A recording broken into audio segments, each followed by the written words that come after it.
Hey, friends, welcome back to the Content Systems for Growth podcast. If you've ever recorded a podcast or video only to sit down and edit it and think, something's off, you're not alone. I've been there. In fact, the exact situation is what led me to today's episode, Complete Overthinking, and how journaling can help you not just get clarity in your business, but specifically content clarity so that you can create content that feels aligned, authentic, and easier to repurpose for you. So here's what happened. I recorded a podcast during my blocked recording time. You know, the time I set aside each week to batch my content.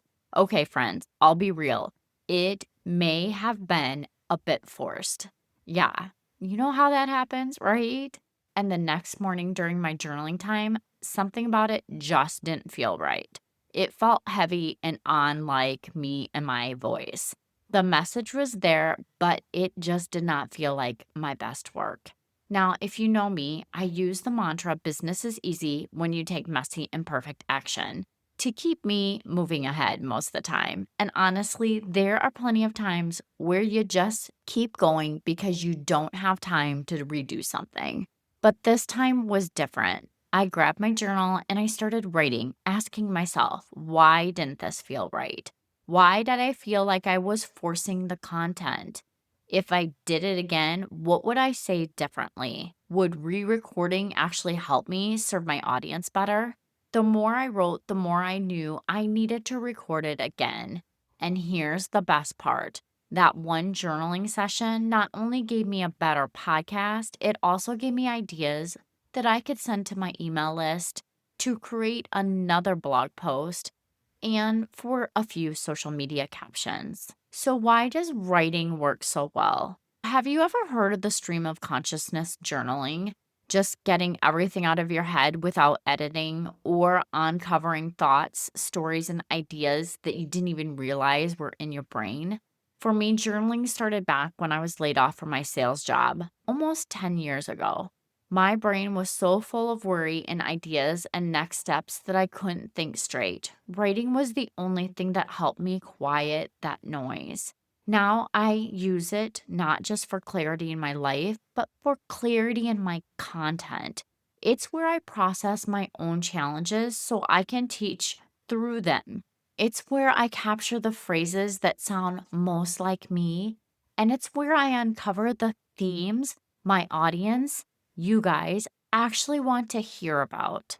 Over time, my journaling shifted from venting about what I didn't want to have happen in my business to writing about the future, what I dream for my business, what was my actual vision I wanted to create.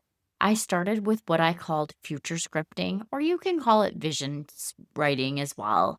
Writing out my dream week, my dream clients, the kind of transformation I wanted them to experience.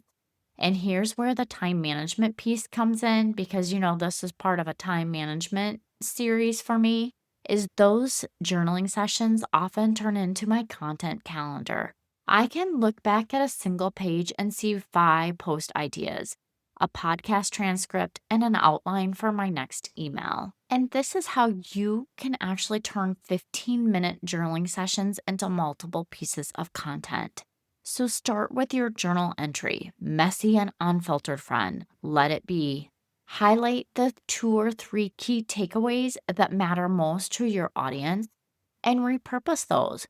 If you have a lot of thoughts with it, it can become a blog post or a podcast episode. If it's just short snippets, maybe it's a little quote along with your social media post. And don't forget to also create things for your email newsletter. It's just a simple habit that can feed your entire content system. And I'll be honest, some of my journaling prompts or my journaling days do not lead to repurpose content at all because they're just getting that messiness out of my brain. But there are days where I can actually turn that into repurposed content that is so beneficial for not only me, but for my ideal clients and for my clients.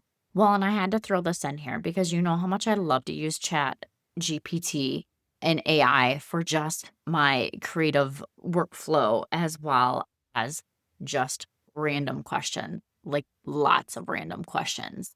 Okay, friends, now here's a modern twist. Now, while pen and paper is always my starting point, ChatGPT can become your clarity partner. Once you've done your brain dump, paste those notes into ChatGPT. Okay, so I can paste those notes into ChatGPT because I use Day One for my journaling these days because that's what helps me stay consistent. And ask it to group them into themes or priorities, suggest any related content ideas your audience might love, or turn it into bullet points into an outline or a script so you can move along faster with your content creation. The key is that you bring your heart and your authentic ideas. AI just helps you package them up. It's there as a tool to help you, not to replace you. And if you're not sure where to start when you sit down to journal, here are just a few prompts for content clarity that you can use. What transformations do I want to help my audience achieve or help my ideal clients achieve? What struggles am I working through right now that my audience may also face? Now, this could be something that once you've gotten through the struggle, that you're able to help people with how you've gotten through it. And if I could only create content about one thing this month, what would that be? What is God showing me right now that could encourage my audience? So there's just a few ideas for you on what you can use for journaling prompts. And friend, God often works through our words to encourage others. And sometimes those words start as messy notes in your journal. Here's my challenge for you this week. Set aside just 15 minutes for a clarity session.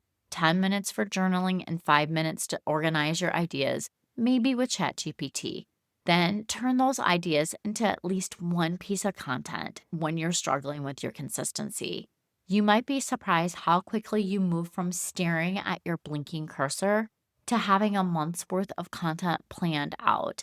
And if you want more simple, practical ways to reset your time management and make content creation easier, go listen to other episodes in this time management series. Dream Week for Clarity and Eat That Frog are both waiting for you. And also, if you missed last week's episode with my guest, Shannon, be sure to go back and listen to that as well because she gives so many great ideas on how to have a stress-free social media strategy. Friends, I pray that this blesses you. Thank you so much for your time. I appreciate you, and I hope you make it a wonderful week.